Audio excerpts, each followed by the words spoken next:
individual contributor, founder, or early stage AE to now you're kind of the manager. And so you have all these deals that you've been running point on that you still have in your pipeline. You have customers that are coming in inbound that are a certain size and scale where an early AE might not be ready to sink their teeth into it yet. Right. And that comfort level is still happening. And so it's kind of this competing force where it's like, I have to, this revenue, I feel like I'm in the best position to bring it in for a number of reasons, but I also know I need to be allocating enough time and kind of transitioning to management. And I'm just kind of curious to hear your thoughts around, different thought frameworks for approaching those scenarios. Yeah, so the kind of like flip answer is you have to get out of the business. You have to fire yourself as a seller, like in order to get to scale.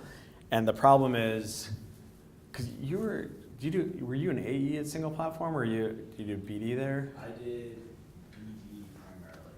Okay, got it. So you're kind of like quasi first time seller in this at Troops, right? In this average salesperson for sure. Yeah, for sure. Okay. Yeah, so I think that one of the things, so this is when you were asking earlier, like what are the different failure modes I see in founders? There's like a third one that's not very common, where it's like the person who keeps being an individual contributor because they're good at it, and then doesn't get out of that business and like start abstracting themselves out. So I think the first thing is like you have to recognize that the only way that you guys are going to get to scale is by stamping out more successful sales reps. And so then think about what are the activities that need to be done there, and they end up being a bunch of like repetitive management activities, like lots of mock calls and lots of call listening and lots of correction and things like that, which unfortunately, when you look at that, you're like, man, this doesn't seem like it's actually bringing in any business right now. And I've got this pipeline, and I'm kind of good at that. So maybe I should go spend time selling. And that's kind of like, that's a seductive anti-pattern, because what that can lead to is these AEs that you're hiring that you have on a couple month draw or what have you, not getting to success, and then having to exit the organization. And so what you end up with is just like one person who's like really good at selling, and you can't get to scale. So I mean, that's just like the first thing to be aware of. That said, even though you can still like recognize that you need to get to scale, you're kind of like, okay, well, I'm on one horse, and how do I get onto the other like managerial horse while I still have this full pipeline?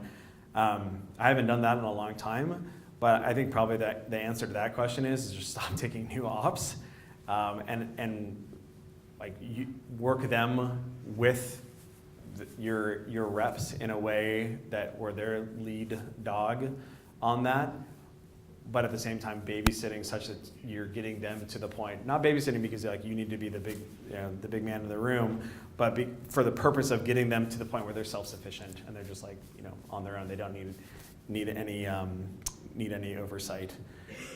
And then on the second thing about kind of like bigger customers or what have you, I think that's actually okay, insofar as a lot of folks think about like a go-to-market as being monolithic, whereas like a sales motion will have kind of like sub-variants depending on, like maybe you have different verticals that you sell into, or maybe you have different segments where in a larger segment the sales motion will be mildly different. Well, that's fine for you to spend your time on that, because like what you're doing is you're baking that sales, like the SMB sales motion maybe just nails and just kind of like can go. Figuring out the mid-market or the enterprise one might still not have, it still may not be solidified. So that's totally something that is legit for you to spend your time on, assuming that that's something that your organization is going to have to do on an ongoing basis.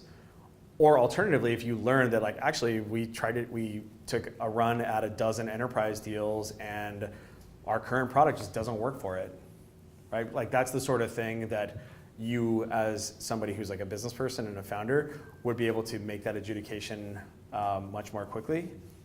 So actually, I'll give you a good example. There's this company called Lattice. Does anyone use Lattice? They're a performance management company. It's kind of like performance reviews. It's like great user, like great UX, great design.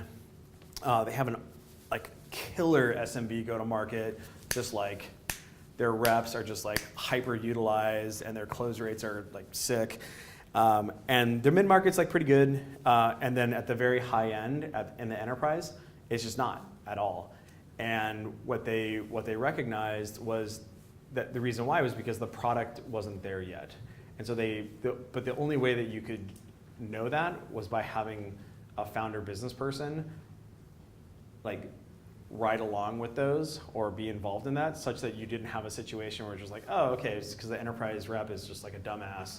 Like, obviously the product's great, but literally it was like, no, we don't have like LDAP integration, and we don't work with Active Directory, and we're not SOC 2 compliant and all these different things. Oh, and by the way, Reflective has all these configurations associated with it. So like we could choose to assign 5 engineers to build all that functionality, but we'd have to make that judgment. So my point there being that like that's okay to spend time on that, because like that's a new sales motion.